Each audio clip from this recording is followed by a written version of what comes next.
समस्या बहाल बेहाल। हे प्रभु संकट में बाए गुमाई के लाल, गंभीर समस्या बहाल बेहाल।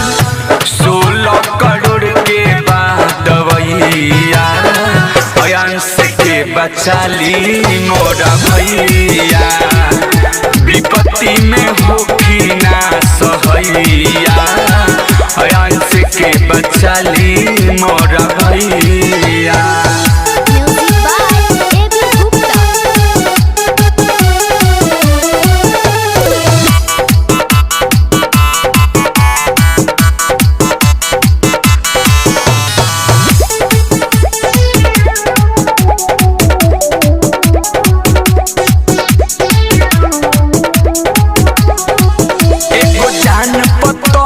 खाई नेक काम में हाथ बढ़ाई, जिंदगी मौत के बीच बबुआ, दुख में सबके हो की सहाय। भगवान एगो जान पतरस खाई, नेक काम में हाथ बढ़ाई, जिंदगी मौत के बीच बबुआ, दुख में सबके हो की सहाय। दूर कठिन समैया, अंश के बचाली मोरा भैया। विपत्ति में होखी ना सहैया, अंश के बचाली मोरा भैया।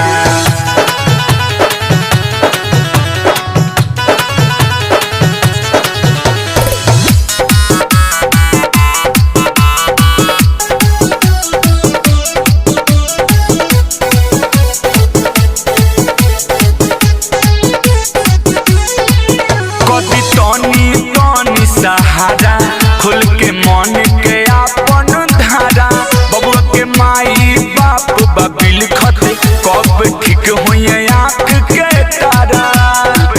हे मालिक कदी तनी सहारा, खुल के मन के आपन धारा, बबुआ के माई बाप बबिल खत, कब ठीक हुई आँख के तारा।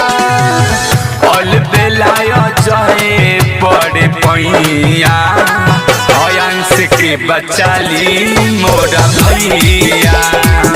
विपत्ति में होखी ना सहैया, अंश के